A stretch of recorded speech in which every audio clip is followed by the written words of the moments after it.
Why can't I stop gambling? Let's find out.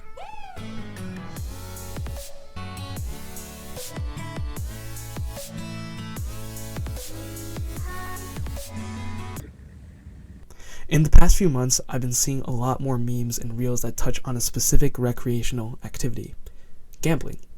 And if you're as chronically online as I am, you've likely heard terms such as rain bet and 99% of gamblers quit before they hit the big win and like grind set. A more prominent term that has been tossed around is gamblecore. YouTuber Lessons in Meme Culture covers it in one of his videos, stating that gambling is such a memeable activity because of the ludicrous nature of easy money and how many casino games often employ comically bright lights and visuals to overstimulate the player. In as much as gambling gets people to laugh, it also gets them to lose quite a bit of money. But even after losing money, people still continue to play. But why? Why do people continue to gamble despite often ending their sessions with less money than they originally started? Let's talk about this from the perspective of game design and learning theories. Gambling games are designed to exploit internal motivations and create learning environments of false control that make gamblers feel like they're in a state of learning, when in reality, no learning is actually being done. For people to even engage in a gambling game, the game itself needs to be fun, or for that matter, good.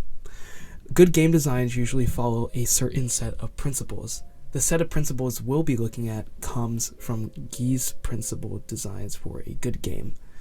And just by looking at a couple of popular games, we'll see that they all follow some combination of these principles. Like Minecraft, players get to choose what their own experience will be. In Hollow Knight, players fight progressively harder enemies. In NBA 2K25, players design their own teams and strategies. And now, what about gambling games? What principles do they follow? Well, slots and Plinko, pleasantly frustrating, information on demand, poker, cycles of expertise, skills, system thinking, and co-design. And very quickly, I just wanted to clarify that when I say gambling games, I'm thinking of any game where you bet money on it and that the outcome is largely dependent on some form of chance. And in poker, although strategy and social deduction skills are a genuine part of its game design, players are still very much at the mercy of the hand that they receive. One principle that I feel is particularly important is pleasantly frustrating. To get real specific here, a game is pleasantly frustrating when new challenges, and I quote, are felt by learners to be at the outer edge of, but within the regime of competence. That is, these challenges feel hard, but doable. Furthermore, learners feel and get evidence that their effort is paying off in the sense that they can see, even when they fail, that they are making progress. And due to the nature of random chance, there will be times when players come close to winning, when in reality the odds were always stacked against them. Another aspect of game design that I want to touch on is uncertain outcomes. Much like how a tennis match wouldn't be as exciting to watch if you already knew how it would play out, games are not fun if there's no element of uncertainty.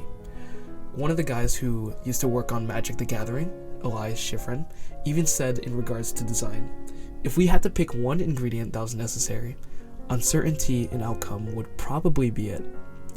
It's the thrill of the unknown that makes games, well, good. When we think back to gambling games, their designs can be traced back to the one important design choice: chance. Chance means that there's no guaranteed outcome, which creates uncertainty. But we already know that chance and uncertainty are present in each dice roll or wheel spin. Their integration into the game's design is very apparent. But how does chance and uncertainty shape the player's experience?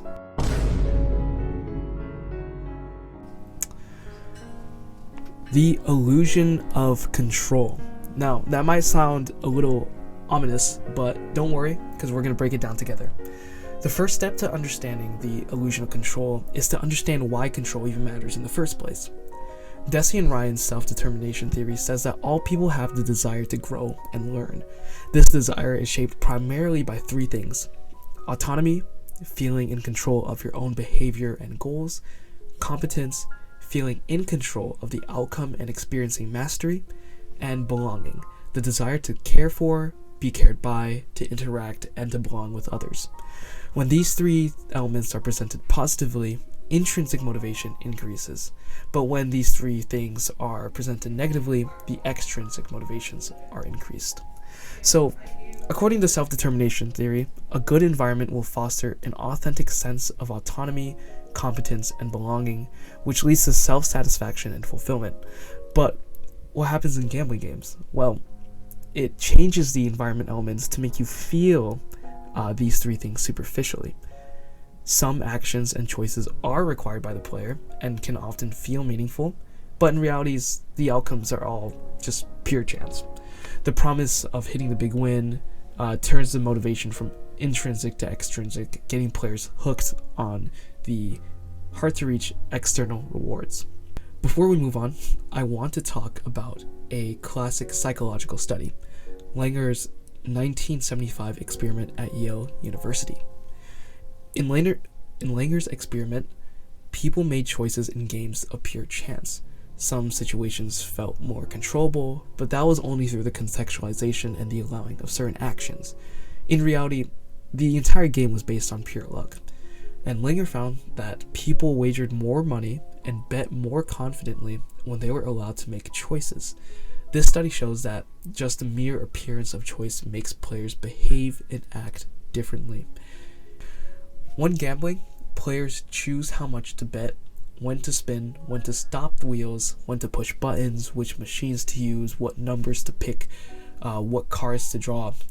All of these choices are intentionally placed to play on a person's agency and makes them feel autonomous in their own decisions. Furthermore, some games create near-miss events which make the player feel like they're close to winning. The big win being just one hair away plays into the person's sense of competency.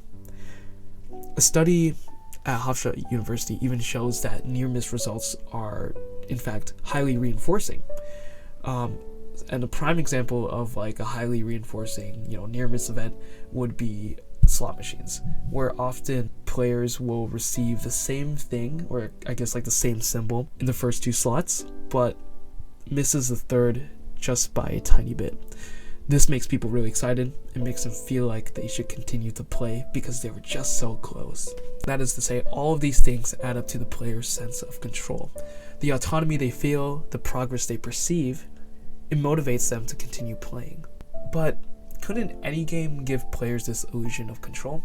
Why does it even matter that gambling games also employ an illusion of control? So we've looked at what the illusion for control is and how it's made. But something else I want to tackle is who is more susceptible to these illusions. Now, aside from the topic of like the entire video, this answer to this question becomes pretty apparent if we observe the results of an experiment done on this very thing. Around 1982, researchers Jerry M. Berger and Deborah Schnurring at Wake Forest University gathered 69 male and female undergraduates and had them take an assessment on the desirability of control. A randomly selected sample of high desire for control people and low desire for control people were then selected for the main portion of the experiment, which was a few rounds of a game called Kings and Queens, which is sort of like solitaire. In the experiment's Kings and Queens game, players were each given 50 poker chips, and in each round, 8 kings and queens from a deck were placed face down on the table, and each participant selected one card matching a predetermined target suit, with a 25% chance of picking correctly. Before picking, participants placed bets of 0 to 5 chips, with the potential to earn 3 times their bets for a correct guess. And throughout the experiment, there were 2 variables that were manipulated: agency and reward. Now, for agency, one half of the participants were told to shuffle the cards, lay out the cards, and to choose the cards for themselves after knowing the target suit. And the other half, though, was not in charge of touching their cards at all. Like, the experimenter did all the shuffling for them, all the laying out for them, all the picking for them, before the participant even knew what the target suit was. The second part of this was the reward experiment. So one half of the participants were told that they could exchange their leftover chips for prizes, and they were even given a chart showing what prizes that they could potentially earn. So this was anywhere between like gum, shirts, restaurant meals, and you get the idea. And the other half was not even told that there were rewards at all. And the results of this experiment found that high desire for control subjects were more susceptible to the illusion of control, but only when winnings could be traded in on prizes. In their discussion of the experiment, the researchers went on to state that many games of chance are arranged to provide the player with the perception that he or she has some control over the outcome of the game. And when someone plays a gambling game, it's implicitly known that they are likely playing for some sort of winnings. Because there's always a known prize, the illusion of control works strongly in those that engage themselves in these sort of games. The desire for control is not the only thing that gambling games take advantage of. If you recall Deci and Ryan's self-determination theory, you will remember that humans desire to grow and learn. So how does desire to learn fit into all of this? What kind of learning is taking place?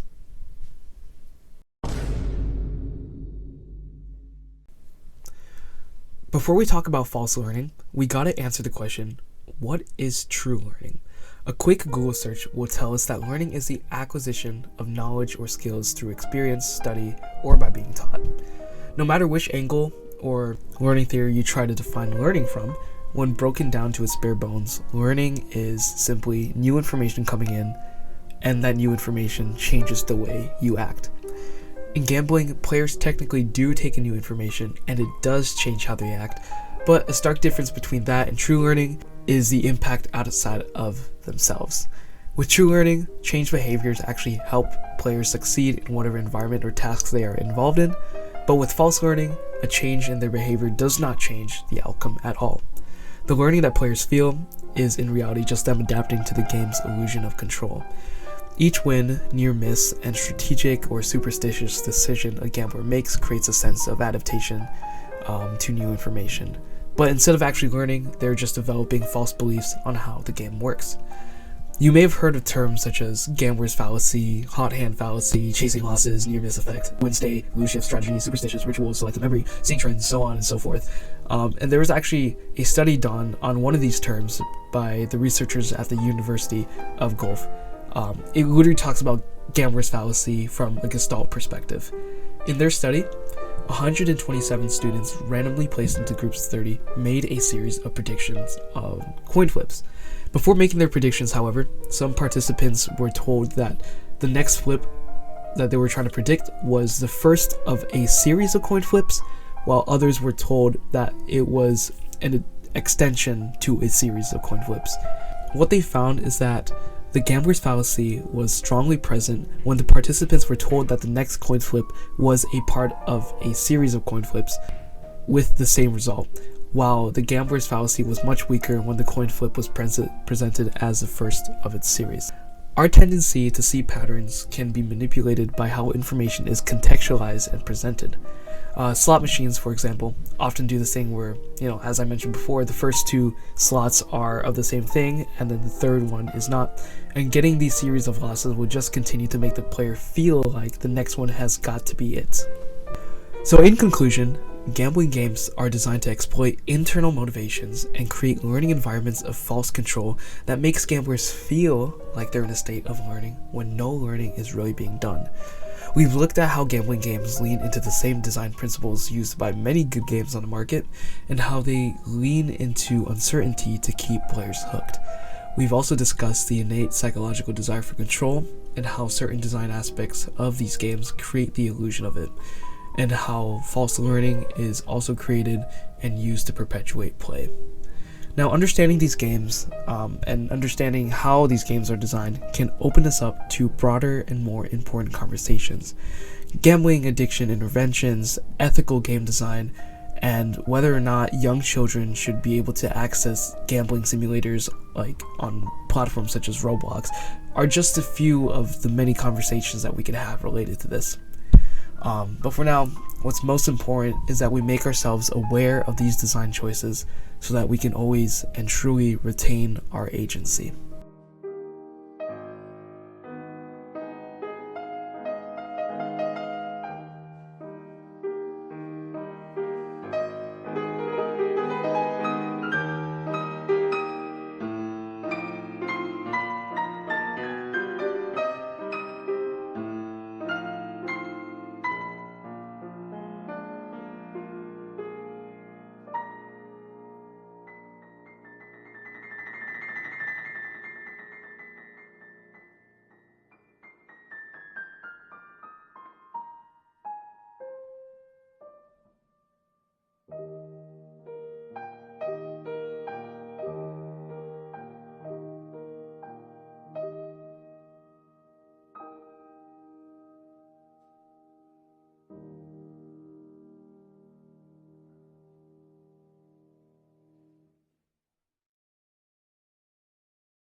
just one more thing. The references used in this project will be found in a Google Doc posted in the description. Also with the project description, as well as like any other information that you would want to know about this video. All right, thanks.